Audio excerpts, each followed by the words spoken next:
This class is is fully dedicated to structuralism, and the father of structuralism, Ferdinand de Saussure. Am I audible to everyone? Yes, sir. Yes, yes, sir. Okay, thank you. So this is Ferdinand de Saussure, who is known as the father of structuralism, who is the main proponent of structuralism. Again, I'll emphasize one point, that there is no boundary line where we can say that this is the year when structuralism started. Actually, it is a linguistic movement. Structuralism is a linguistic movement, not a literature movement. So this is the main important thing we must understand. The difference between a linguistic movement and a literature movement. The entire focus of Ferdinand de Saussure was on linguistic.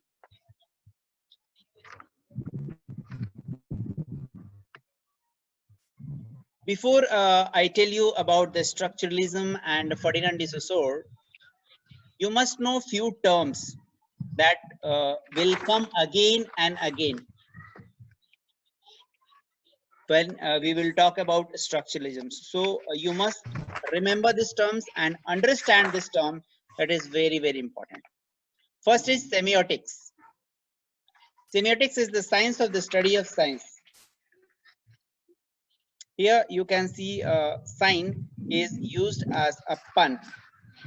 Pun means playing with the words. Science and sign both are homonyms, both are having the similar sound system. So semiotics is all about the science of the study of sign. What is sign? Sign can be anything that provides a meaning. So it analyzes the relationship between a sign, an object, and a meaning.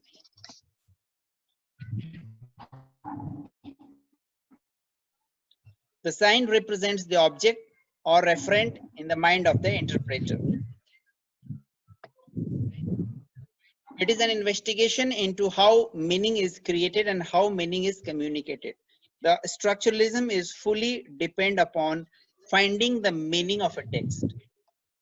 किसी भी text की meaning को कैसे ढूंढा जाता है, किसी भी टेक्स्ट के मीनिंग को कैसे समझा जाता है, looking at one word, how to understand the meaning of that word. Structuralism is fully focused on the context. Means जो भी हमारा लिखा हुआ स्ट्रक्चर है, that is called structure. जो भी चाहे वो that is a poem or that is a novel or play, anything, the structure matters. Structure of the content matters, and this is the name has come structuralism. Means the one who is interpreting the text has to be fully dedicated on a structure. पूरा focus उसका structure के ऊपर होना है. And structure, how to find the meaning of the word, that is more important. And to find the meaning of the word, we need to understand what is sign and how sign is used to find a meaning of a word. So the study of sign is called semiotics.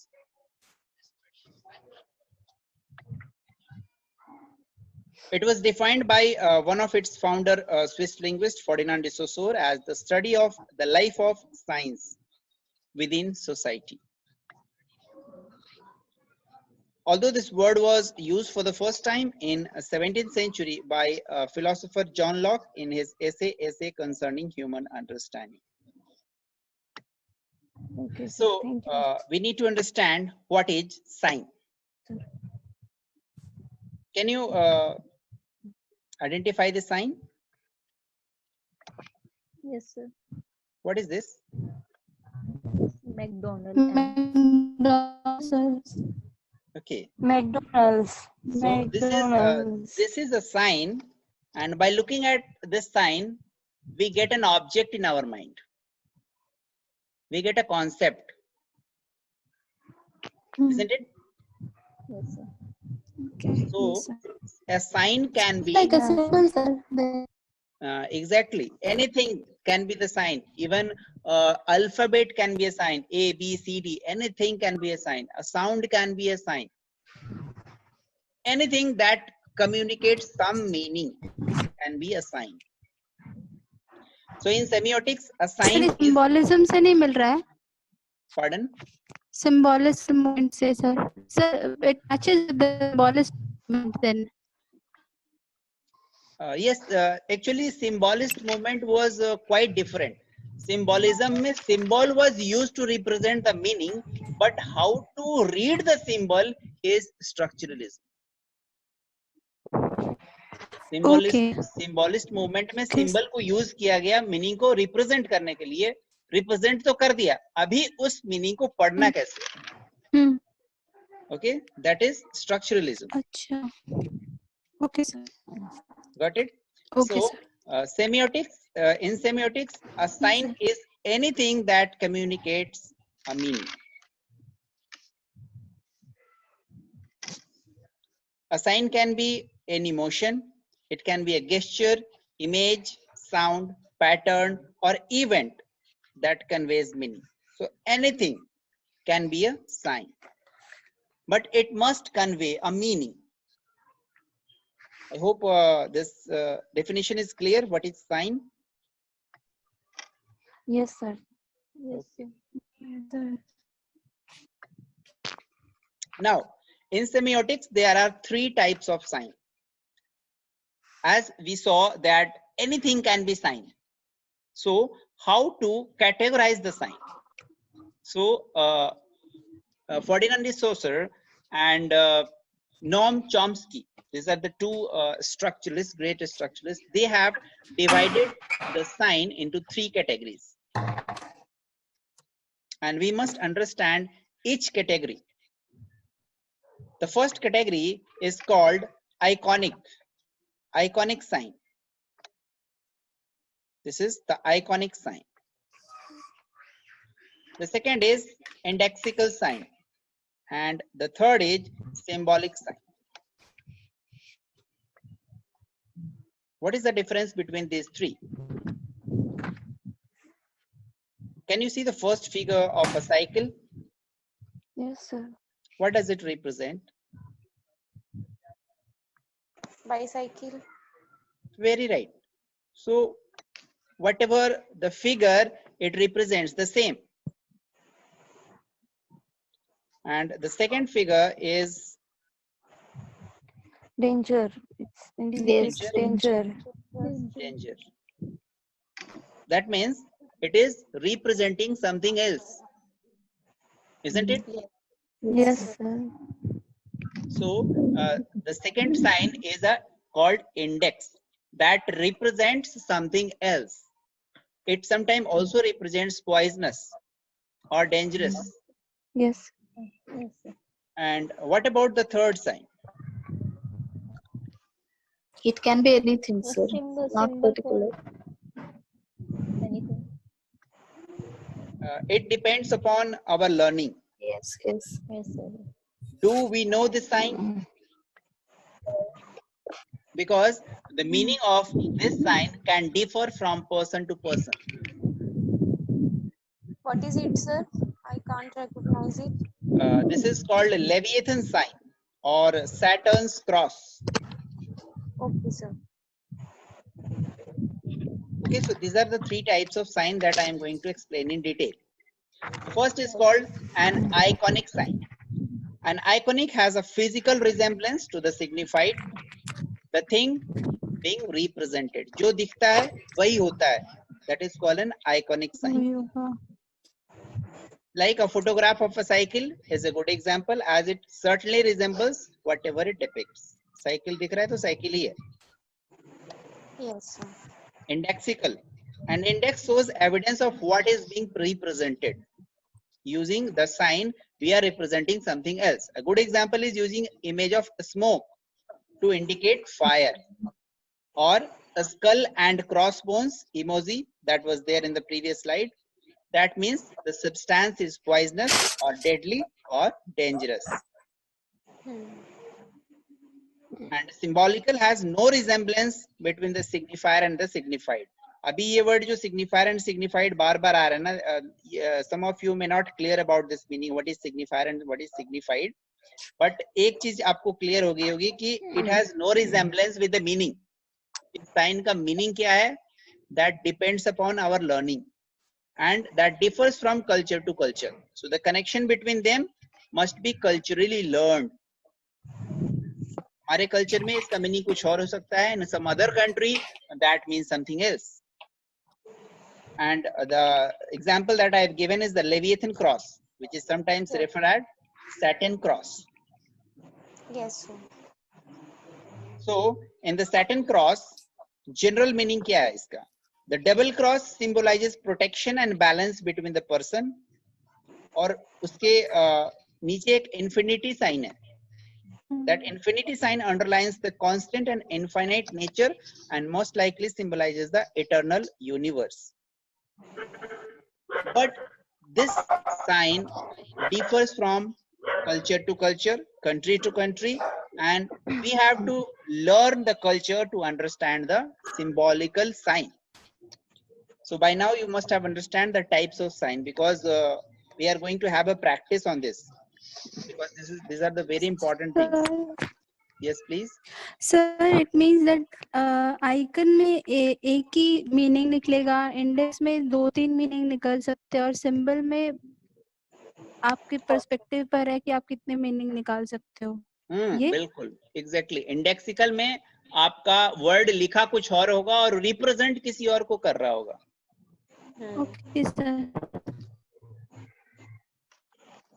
आए समझ में? Okay sir, thank you sir. Iconic मतलब जो word है वो clear meaning है. इंडेक्सिकल में क्या है? हिडन मीनिंग है. You have to find out कि ये क्या रिप्रेजेंट कर रहा है. Yes sir. Okay. And symbolical में बिल्कुल आपको पता ही नहीं चलेगा कि ये क्या है. Until you know about that, you have to search कि भाई उस कल्चर में जिस कंट्री में बुक लिखा हुआ है वहां पे इसको क्या बोलते हैं. Okay sir. Okay. Any doubt Yes, on sir. types of sign? No, sir, one more question, sir. Yes. Sir अभी जैसे मैंने बोला कि सिंबल को समझने के लिए उस कंट्री के हमें कल्चर को देखना पड़ेगा, तो सर हम तो टेक्स्ट से बाहर चले गए. बिल्कुल exactly. That we will see further कि जो साइन हमने डिवाइड किए हैं, that sign how it takes us out of the structure. Okay sir. तो वी हैव टू आइडेंटिफाई कि ये बाहर ले जा रहा है क्या हमें. Okay sir. ओके. क्योंकि राइटर्स तो बहुत सारे हैं ना, दुनिया में बहुत सारे राइटर हैं और बहुत सारे लोगों ने बहुत सारी चीजें लिखी हैं. तो वी कैन नॉट डिसाइड कि everybody has used their own culture. If somebody is writing from Australia, he will use his own culture, his own meanings, his own surroundings. Yes, isn't it? Got it? Okay. See, Somewhat, sir. there is another example of the indexical sign. Can you see? This is do not touch. The sign is used as do not touch. In some of the country, the sign is used as do not go. And in some of the country, it is used as do not stop. So the similar sign can be used at different places to represent different things. Clear? Yes. Yes, sir. Okay, if anyone has any doubt, you must ask, because this is a very important class and each and every concept is very important. Next term is yes, please. Sir, it means here Saussure wants to say that हमें इस symbol पे नहीं जाना चाहिए, structure पे ही ध्यान करना चाहिए. Is it? Exactly. Okay, sir. See, he's altogether Ferdinand de Saussure is a linguist. उसको linguist से मतलब है, language से मतलब है, और किस language का meaning क्या है उससे मतलब है. That's all. So let's see about signifier and signified. Many of the scholars, even they qualified net, they do not know what is signifier and signified. So try to understand the concept. Signifier and signified kya hai? Saussure said that sign can be divided into two elements. One is signifier and the other is signified. Without signifier, there cannot be signified, and there cannot be any signifier without signified. Means both are interrelated to each other. So he says that language is a formal system of linguistic sign that expresses idea. Any sign, linguistic sign, express some idea, communicates some idea. And whatever the idea it creates is called signified.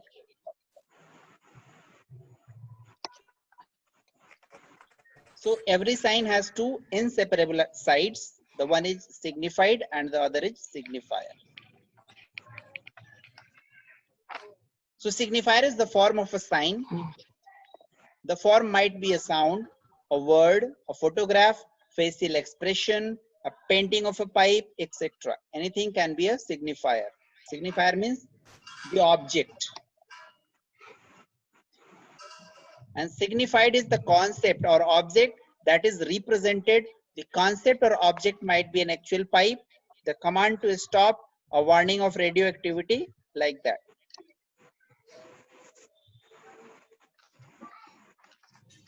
Shape of a word or phonic component. For example, cat. So cat is a signifier. So when I tell you cat, you must have some image in your mind.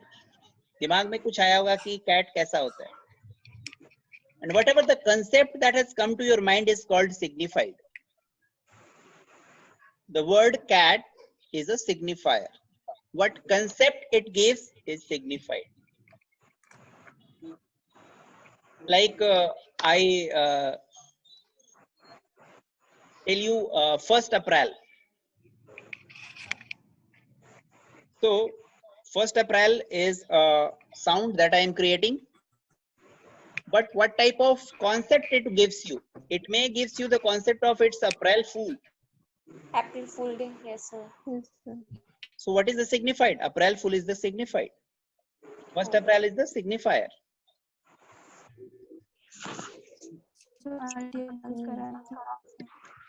So So when we signified found is, some concept in word, then it is become signified. yes, the concept or image that appears in mind. That is That called is signified. signified. जो भी दिमाग को समझ में आया वो signified है. और जो ऑब्जेक्ट वो दिखा तो हमें, सर हर एक को अपने अपने तरीके से अलग अलग. very right, that we also talk about that. Very right, means you are going and understanding at the right track. Symbolic हो गया ये. Exactly. Signifier or signified, both these things are arbitrary and it will differ from person to person. Like here is a cat. Now Yes. someone of you may have visualized a black cat. Yes, Isn't someone it? has one. Okay. Someone you have visualized cat like this. Someone of you have visualized a kitten. Yes, sir. So signified will always differ from the Yes, sir. person to person. So you have got the clear meaning of signifier and signified. Yes. Think of a red light in a traffic signal. So when we are going on the road and we find a red light is a signifier. Yes, sir. And what concept it gives? Stop. To stop, that is signified. That is signified. Signified. You cannot continue to drive your car further. You have to stop because it is dangerous to continue. And if you continue, you will put yourself in danger. Yes, sir. This is the concept that our mind has got. So this is signified. Clear? What is signifier and what is signified? Yes, sir. Okay, thank you. Let's have a practice of symbolical, iconic, and which is the third one? 3 types of sign: Indexical. Index, sir. iconical, Indexical, indexical, indexical. and symbolic. Symbol. What is this? A black cat. Icon. This is iconic, sir. Icon. Iconic. Iconic. Very right. What is this? Signifier. Next one. 21st Next is century. the indexical Index. might be Index. toward. It can be house address, it can be street address. We don't know what is Ottawa Place. and what is the Mhm. 24 Sussex Drive over there. That may be the name of the road. Indexical, sir. So symbol. Indexical, no? Symbol. Symbol. It's symbolical, Symbolical. because until we know about Ottawa and until we know what does it represent, we never know what is 24 Sussex Drive, whether it is a road or it is a place or it is the name of a palace. We don't know. Yes, sir. Okay. This one, Index, sir. Index. what does it represent? Any cup. Cup And is the clear word. might It's be standing. sports cup or some exam. So that is also symbolic. Pardon? Symbolic. You can either win this cup in Only a it's not game or clear. in a literary competition. Right. What is 1st April? It's iconic, sir. April 1st is April. April 1st is? The day. Iconic. Iconical, sir. Iconic. See, iconic means जो है वही दिखता है. We have not to interpret anything. Sir, index. So it is indexical because it represents something like April Fool. Yes, index. Yes, yes. How indexical, sir? Because indexical means it is an index of something else. The meaning is represented by something else. Iconical means a photograph, your own photograph. That is iconical. जो है वो दिखता है. Indexical में ये एक index है किसी और चीज का. It is an index. April 1st is the index of April Fool. So if it is giving the signified as April Fool, that means it is a indexical sign. Clear? Yes, sir. This one? Indexical. Indexical, very right. It is giving you the message, the signified that the road is clear, you can go ahead. Index. Indexical. Nod of head. Icons, iconic. Not of it. But meaning is not clear. Na? Nodding about yes or no. Or no, yes. So nodding of head is a symbolic sign. Because when you are nodding your head, somebody nodded their head just to say yes. Somebody nod their head just to say no. No भी हो सकता है, sir. Yes. So we do not know. It is depend upon person to person and culture to culture. In what culture, अगर sir हिला रहे हैं तो हाँ बोल रहे हैं कि ना बोल रहे हैं. So it is totally symbolical. So what it is, sir? It is symbolical.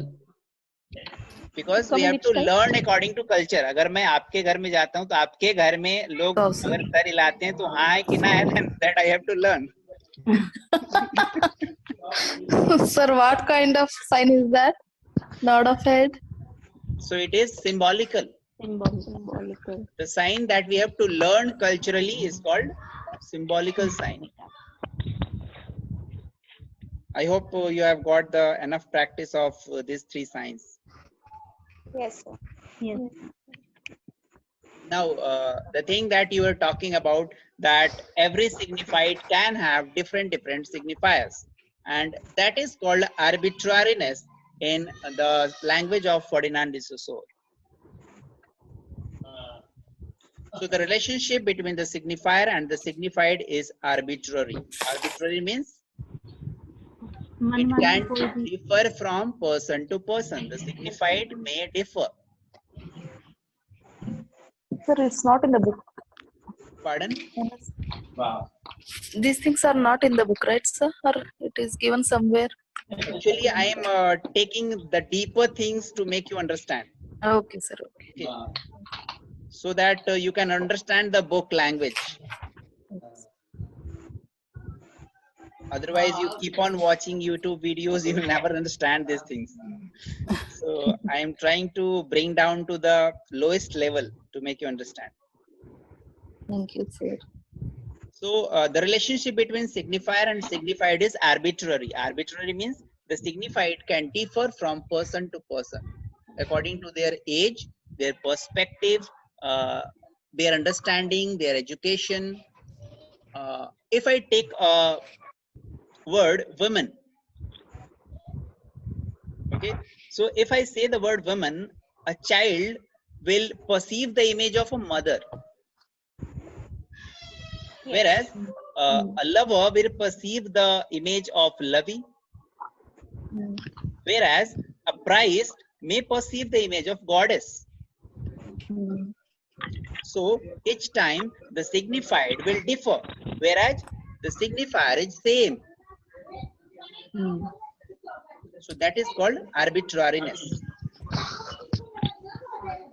So Saussure stressed that there is no inherent, essential, transparent, self-evident or natural connection between signifier and the signified, between the sound or shape of a word and concepts to which it refers. And that is the reason it is called arbitrary. So this word will come again and again. Here is a word in front of you that says category. You are from which category? You may say, I am a woman. You may say, I am a native student. I am a category from the native student. You may say, I am from the general category. You may say, I am from Bajpa category. So one signifier can have hundreds of signifiers. Yes. Yes, sir. It's clear, sir. So arbitrariness is clear. Yes, sir. Yes, sir. Now, diachronic and synchronic. These are the terms that are related to Ferdinand de Saussure and structuralism. That is the reason I am bringing before the topic. The topic has not yet started. But these are the terms related to structuralism, and until we understand these terms, there is no use of reading structuralism. So diachronic and synchronic, these are the two terms again derived by Ferdinand de Saussure.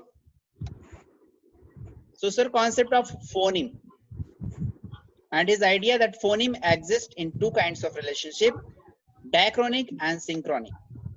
So he divided phoneme into two parts or two kinds. Now, what is phoneme? Phoneme is a distinct unit, basic unit of a language. Like in pad, P is a phoneme. In bad, B is a phoneme. In dad, D is a phoneme. So these are the basic unit of a language. It's called phoneme. And phoneme is divided into two kinds. One is diachronic and one is synchronic. Means he is altogether talking about the evolution of language and how to study these languages, how to study the phoneme. Dia means two. Di means two, right? So Yes. diachronic means study of the changes in language over time.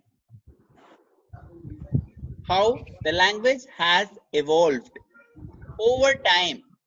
Means कितने दिनों से language में क्या क्या changes आए हैं. If we are referring all those things, so we are doing a diachronic study.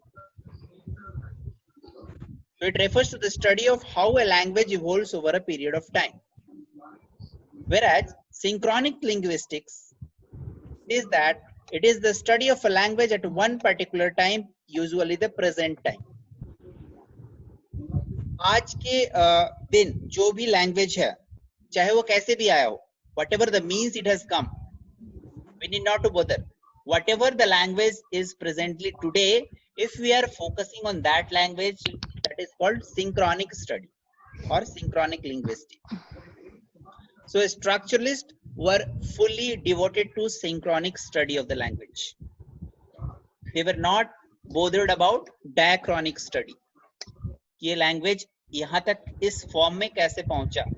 They were not bothered. जो भी आज language है, we have to study that. We have to study the structure of that language. So I hope diachronic and synchronic is clear. Any doubt in this?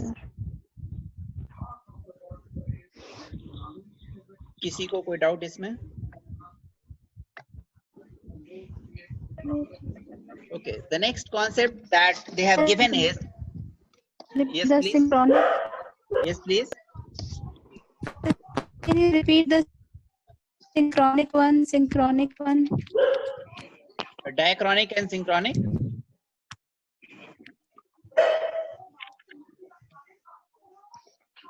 Do you want me to repeat this concept again? Yes, sir. Synchronic on the diachronic. I understand. Synchronic study means whatever the language, take the language, English language. English language has changed over time.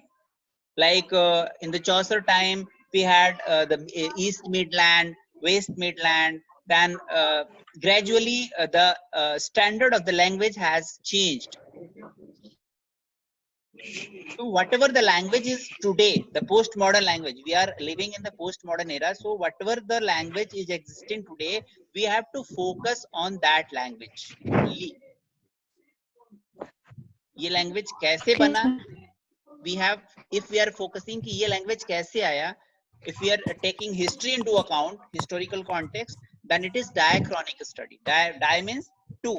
One is history and present. Okay, sir. It becomes a diachronic. If we are focusing on the present state of the language, it is synchronic linguistics. The next concept is Okay, given. sir. Thank you, sir. Okay, so the next concept given by Ferdinand Saussure is paradigmatic and syntagmatic. Paradigmatic and syntagmatic. Again, we need to understand this concept very clearly. He said that paradigmatic and syntagmatic, these are the two terms derives the relationship between the words or a sentence. So these both the terms are used to explain the relationship between words or between words in a sentence. And he said that paradigmatic and syntagmatic can be explained on x-axis and the y-axis.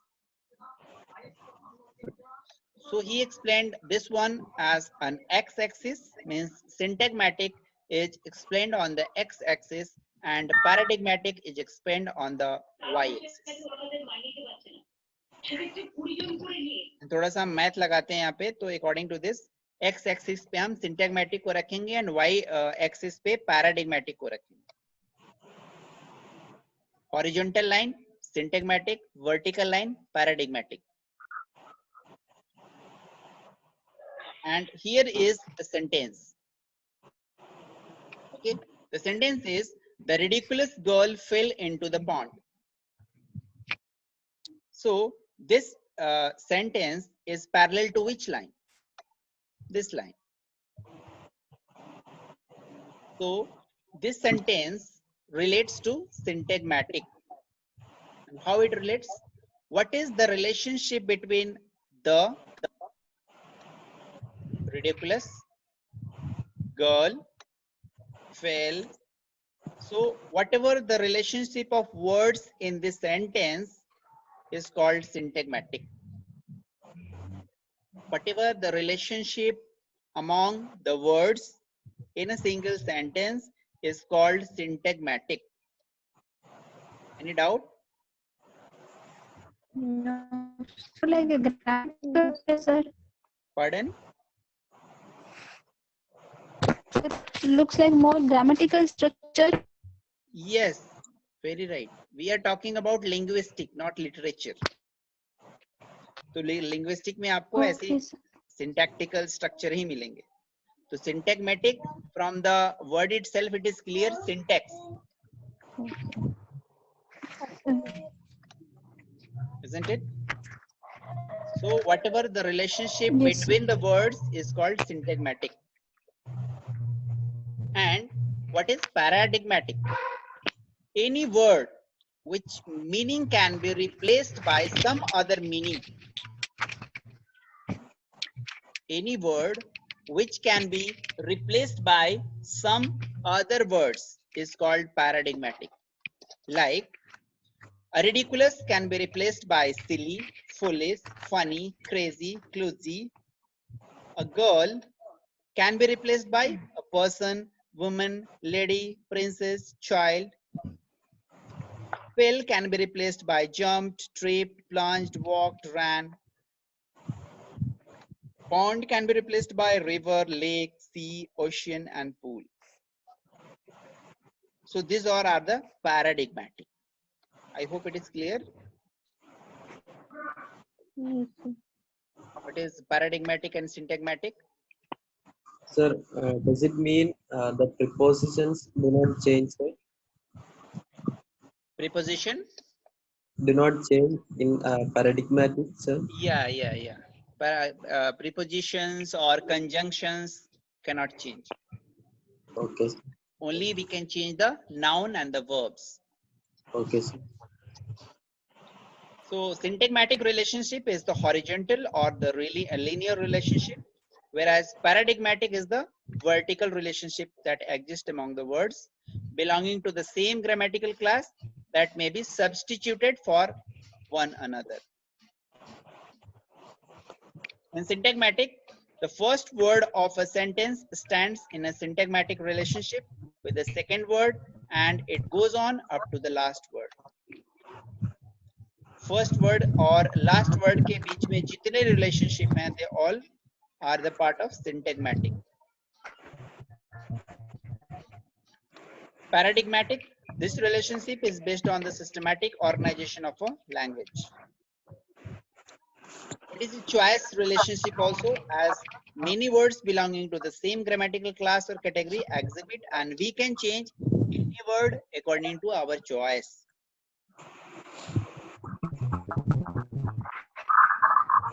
I hope now it is more clear, paradigmatic and syntagmatic. Sir, please repeat this. Paradigmatic is a choice relationship. Sir, how Yes. Sir, how paradigmatic is based on the systematic organization of a language? Systematic organization of language.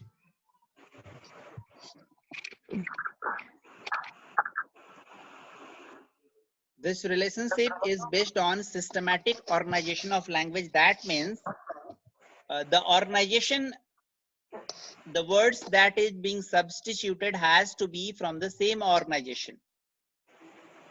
If we are changing any verb, like we found pond, so pond can be replaced by the word from the same organization, like river, ocean. These all are the words from the same organization. Okay, sir. We cannot change pond with the field. We cannot change pond with a mountain. Okay, sir. Right? Yes, sir. Thank you, sir. Now coming to structuralism, because all these terms are clear to you. So why this theory is required to understand? Structuralism is a way to understand a literary text by examining the underlying structure, such as characterization and plot. Structuralism can be used to interpret any content or any text, in which, while making an interpretation, what are the things that we have to keep in mind? The four things that we talked. Paradigmatic and syntagmatic is the one thing that we have to look कि paradigmatic कहाँ है और syntagmatic कहाँ है. The second thing is signifier and the signified, that we have to look where is the signifier and what does it represent, whether is it iconical or indexical or symbolic, क्या है ये.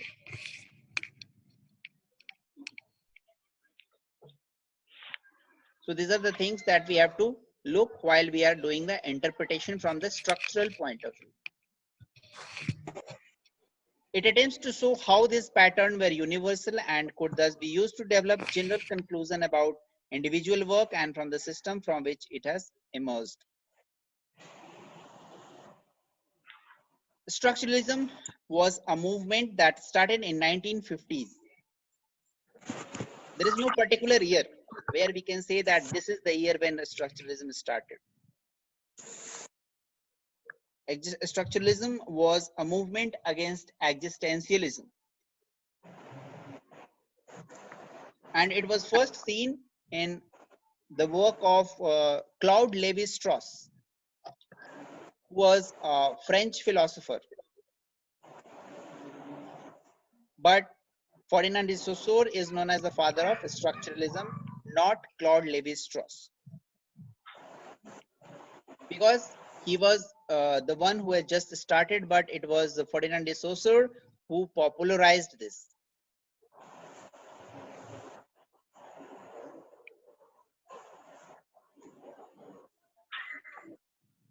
So it is based on the linguistic theory of Ferdinand de Saussure, according to which language is a self-contained system of sign.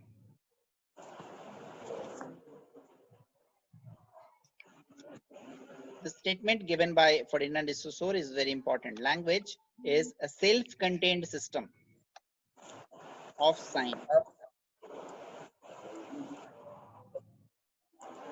This is the same thing that we have learned in the new criticism. They also said that everything is there inside the text only. Yes, So here sir. also Saussure said that language is a self-contained system. New criticism, we're talking about the literature, whereas Saussure is talking about the language. Means we have to take out the meaning, whatever is there in the text. So structuralism emerged in response to existentialist emphasis on subjectivity and individual autonomy. The individual has the autonomy to derive the meaning of the text. The key proponents of structuralism. Some of the proponents, some of the names that you find here as a structuralist, they are not only the part of structuralism, but some of them are also the part of post-structuralism. क्योंकि structuralism और post-structuralism के बीच का जो years का difference था, that is very less. Structuralism started in 1950s, post-structuralism started in 1960s. So there is only a difference of a decade. So when structuralism started in 1950s, so many philosophers started following structuralism. उनको अच्छा लगा structuralism. But when they found post-structuralism, they thought कि नहीं post-structuralism ज़्यादा अच्छा है structuralism से. Then they started following post-structuralism. So you will find duplicate names in structuralism as well as post-structuralism. Like Michel Foucault was also a post-structuralist. Claude Lévi-Strauss is the one from the France. He is the real structuralist. He is not related to post-structuralism. Jacques Lacan. Lacan is a structuralist, post-structuralist as well as a psychoanalyst. So he belongs to three movements: structuralism, post-structuralism, and psychoanalysis. Jean Piaget, he is from structuralism. Then Roman Jakobson, who was from Russian formalism. Yes, sir. So you can remember Roman Jacobson was from formalism, and when Yes, sir. when structuralism started, he thought nahi nahi structuralism zyada acha hai formalism se, so he started following structuralism. Noam sir इन्होंने Chomsky, formal में group भी बनाया था Moscow वाला. pardon? Sir, he found a group also in Moscow linguistic circle. Right. Roman. Right. So Noam तो Chomsky ये भी was तो also, मिल रहा है. yes. Noam Chomsky was also from structuralism, and he was also the key propounder of the second language acquisition. Noam Chomsky. So when we will be talking about the second language acquisition, means the one whose first language is not English, and if they are going for the second language acquisition, what are the methods they have to adopt? This all methods are given by Noam Chomsky. Roland Barthes was a structuralist as well as a post-structuralist. Louis Althusser, he was also a great linguistics. So he was main focused on structuralism as well as post-structuralism. So these are the key proponents of structuralism. The origin of structuralism lies in France, with the introduction of Claude Lévi-Strauss, who was known as the founder of structuralism, but not a father. Father is Ferdinand de Saussure. So he gave structuralism a rise as a structuralist movement, which spurred the work of thinkers as Michel Foucault, Jacques Lacan, and Poulantzas. See, all these literary movements were not limited to a particular country. So there are different times when it reached in that country. Like in England, this structuralism reached in 1960s. So these all movements are like pandemic. अभी कोई पूछे भाई corona कब शुरू हुआ, तो in different countries it has reached in different months. So similarly, these all literary movements also reached in different years, and that is the reason that we cannot say कि ये कब शुरू हुआ और कब खत्म हुआ. So Ferdinand de Saussure was a Swiss linguist. He was from Switzerland, and he was a semantician. Semantician means the one who studies the system of signs. Science. So how he is known as the propounder of structuralism? In 1907 to 1911, he gave lectures in the University of Geneva, and his students collected those lectures and published those lectures in 1916, and that was entitled Course in General Linguistics. So this work is known as the Bible of Structuralism, Course in General Linguistics, which led to the discussion of linguistic phenomena, and that is structuralism.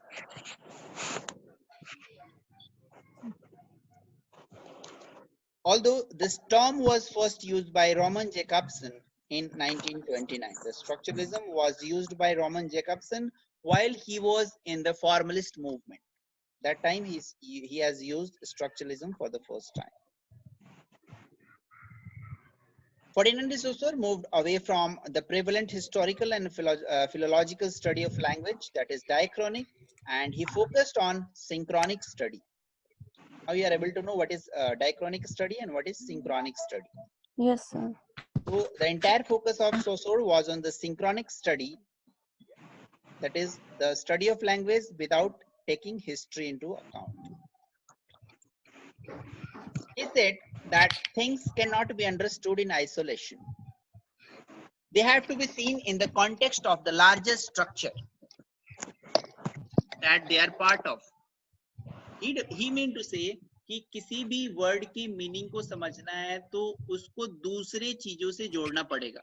Then only we can understand the meaning of the word. And that he means that we have to be seen in the context of the larger structure.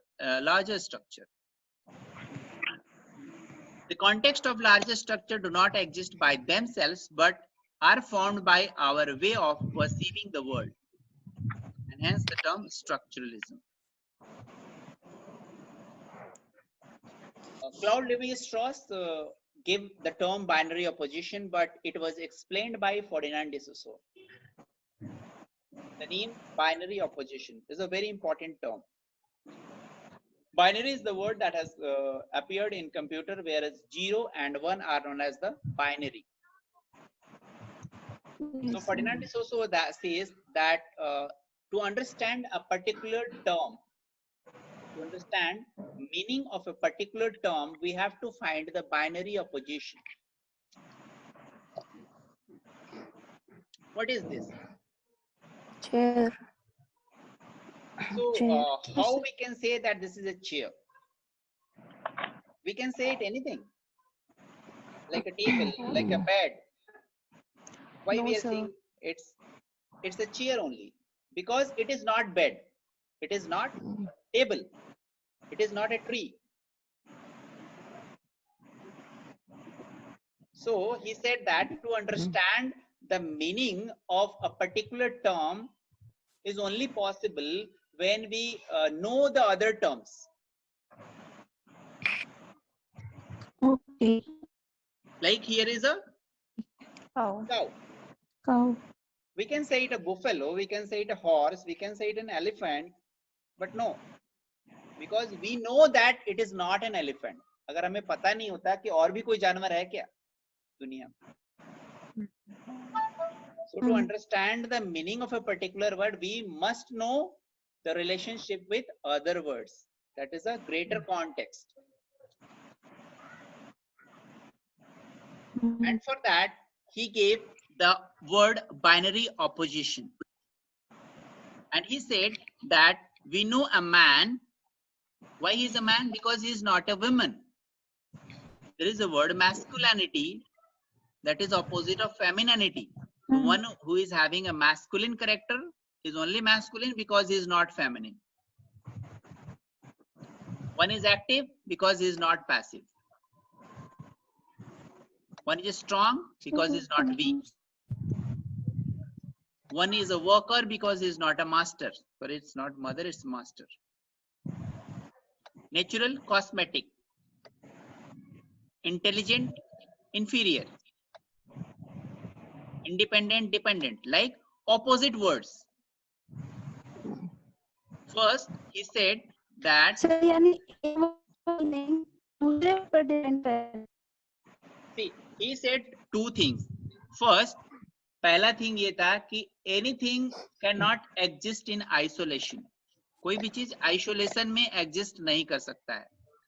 So he said that everything is defined by what it is not. किसी चीज को define करना है तो हमें ये पता करना है कि ये chair नहीं है. अगर ये chair है तो table क्यों नहीं है? So everything is defined by what it is not. Chair है इसका मतलब है table नहीं है, bed नहीं है, tree नहीं है, कुछ नहीं है. It is only chair. And he said that no word can be defined in isolation from other words.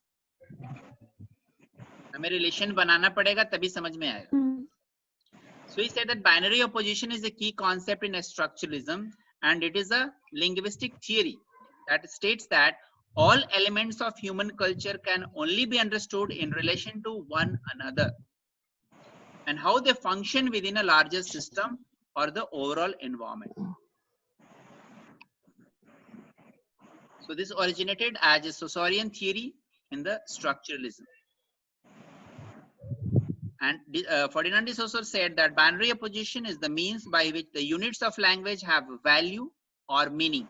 Each unit is defined in reciprocal determination, in opposite determination with another term.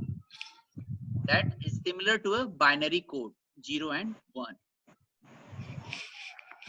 Now there is a problem in the binary opposition. Problem with the system of binary opposition is that it creates boundaries between the groups of people, and it leads to prejudice and discrimination. Like if we talk about rich, then the binary opposition is poor. If we talk about whites, then the opposition is blacks. So it divides a boundary between the two groups.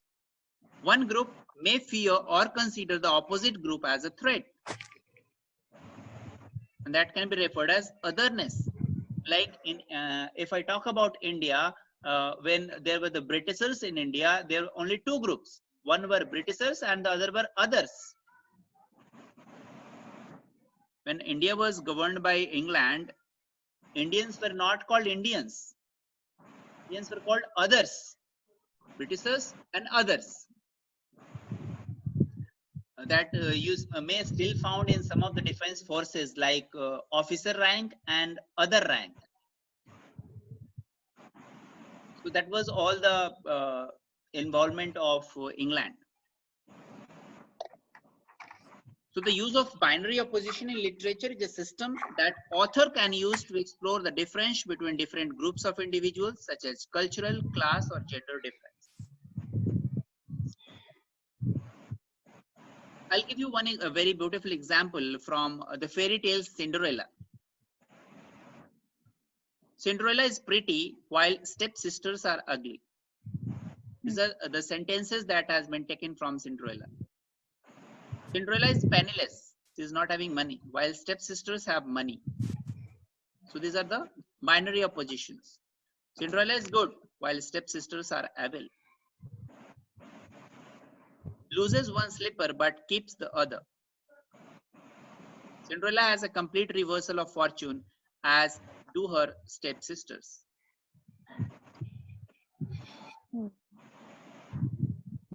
So I hope you have got the clear meaning of binary opposition. What does it mean? Yes. अगर हमें किसी word को समझना है तो हमें उसका opposite पता होना चाहिए, तभी हमें पता चलेगा कि इसका मीनिंग क्या है. एक तो फर्स्ट कॉन्सेप्ट ये था. First one is we must know the reciprocal word, and the second one is that we must know all the terms to understand a particular meaning. अगर हमें चेयर का मीनिंग पता करना है तो उसको हर चीज जितना रिलेशन उसका हो सकता है हर चीज के बारे में we must know, then only we can find कि okay, this is chair. He also gave a very important concept that is called langue and parole. Langue and parole, these are the Swiss language. These are the two terms from the Swiss language. So langue means language and parole means speech. अभी इसका मतलब क्या है? That is very important to understand. Parole means speech act. हम कुछ भी बोलते हैं. Anything. We can speak anything. हमारे पास mouth है and we can speak anything. But if we speak anything, can everybody understand those things, whatever we speak? No. If we speak a structured, grammatically correct language, then only the one who is in front of me only can understand. So he said that anything that we speak is called parole. Any sound that is coming out from our mouth is called parole. But if it is understood by a particular community, then it is called the langue or the language.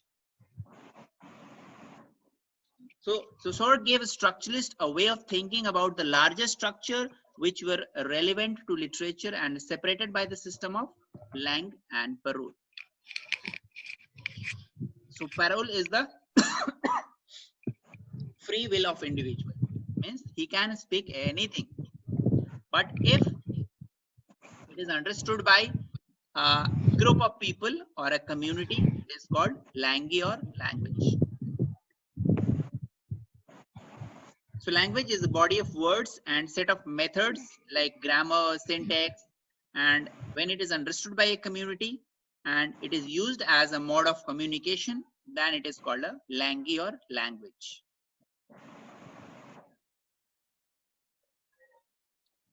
This picture is very famous for explaining langue and parole. So parole is anyone who is speaking, whatever he is speaking.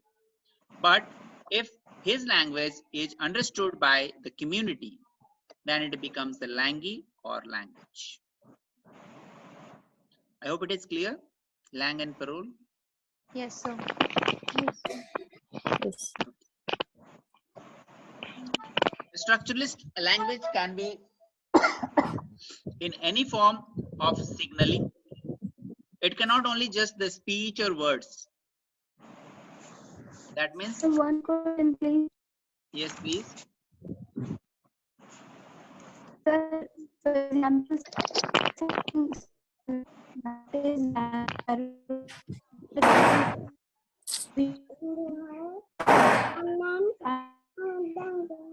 so time will not come language, right? Can you please write your doubt, because I am not able to hear properly.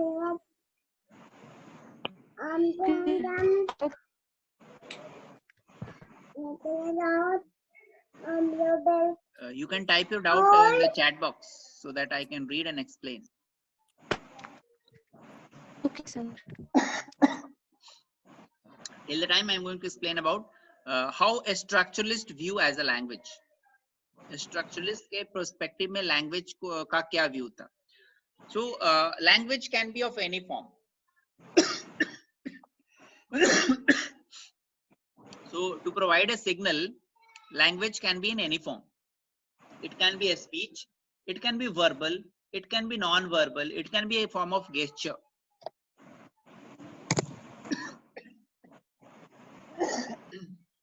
Sorry.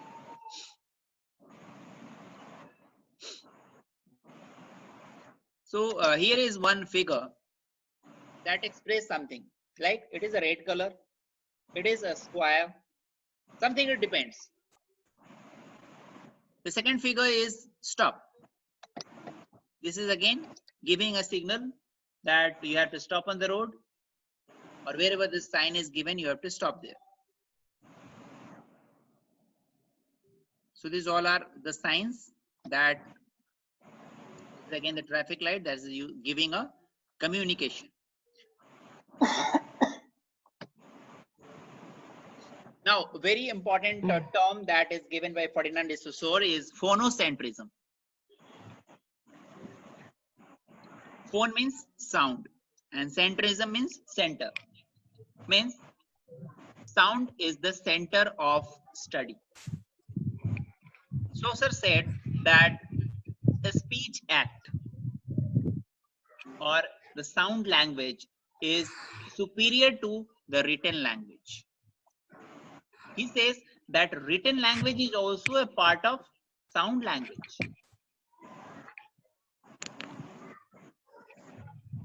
So he said that a written language is like a signifier and a spoken language is like a signified.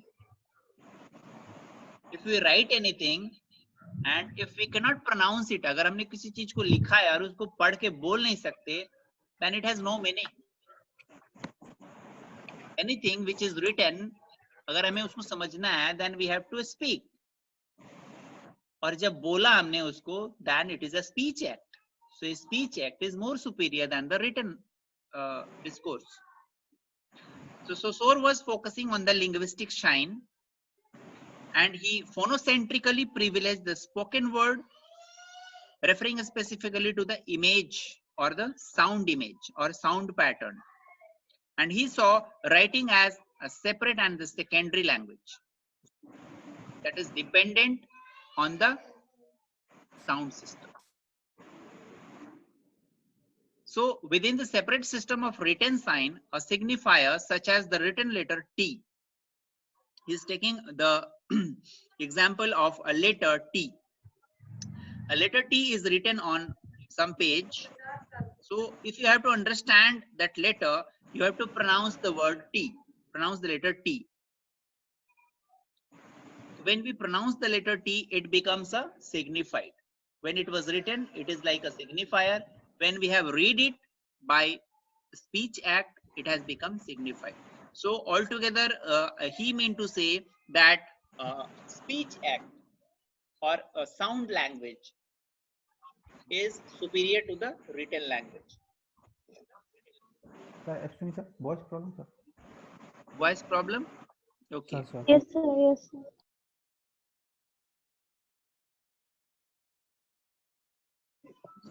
Phonocentrism is clear to everyone?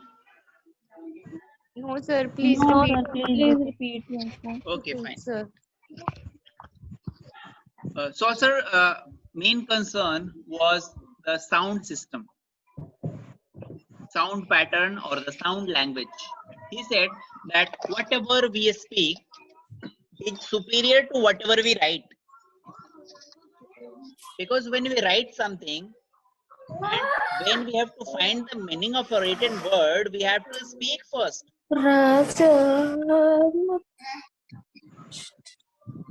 That means a written language is a signifier, whereas a spoken language is a signified. Is it clear? Yes, sir. Phone means sound and centrism means center. Sound Yes. is the center to understand anything. So his main focus was reading and making the sound. The same thing was attacked by Jacques Derrida in the post-structuralism. He was totally against of phonocentrism.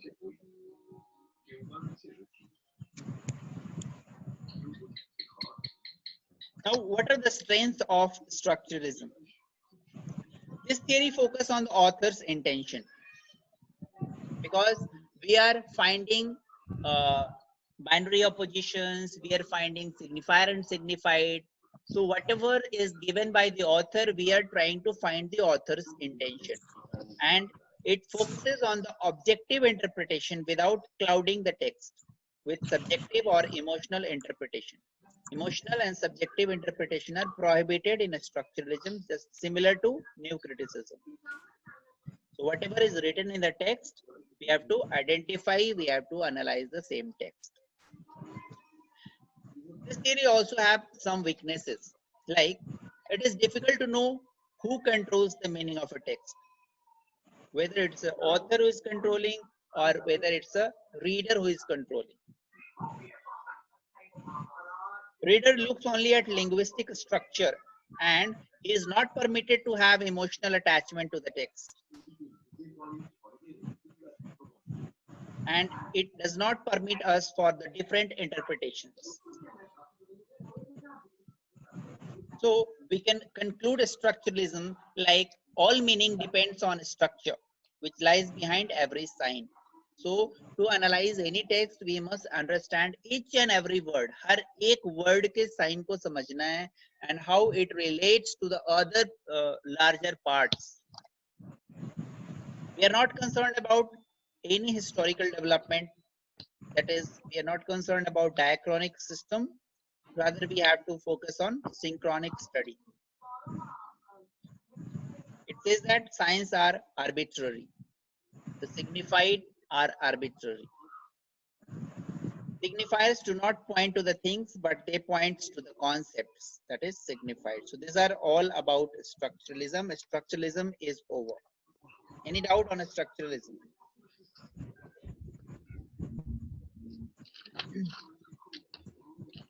All the concepts that is related to structuralism I have already explained. Now I'll talk about Ferdinand de Saussure. Most of the concepts that he has given I have already explained. He was from Switzerland, Swiss linguistics and philosopher and a sematician who led the foundation of structuralism in 1950s.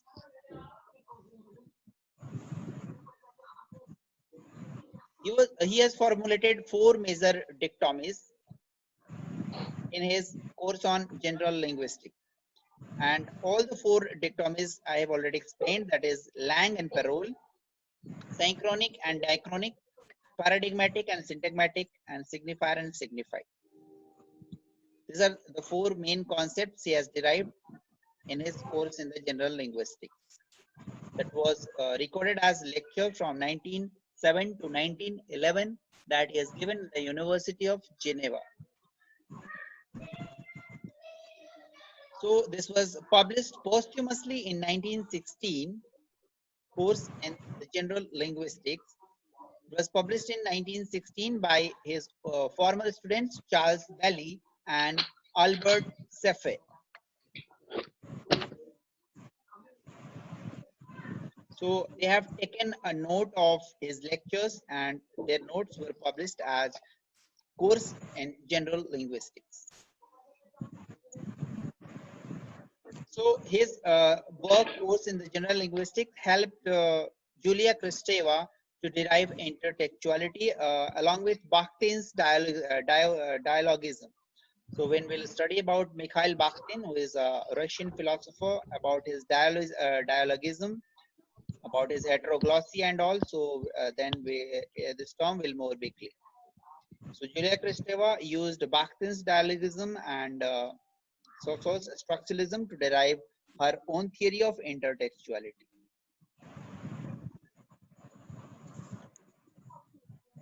He also wrote an essay that was published in a journal, and the title of the essay was Words Upon Words. He stated about the birth of language, that how a language come into existence, because his main focus is synchronic study. So he says that the birth and death of a language are not subject to human language. The actual birth of new language has never reported in the world. एक नया language कब शुरू हुआ nobody knows. Like Hindi, when it started nobody knows. English, when it started nobody knows. So the language has never reported in the world, because we have never known of a language which was not spoken the day before.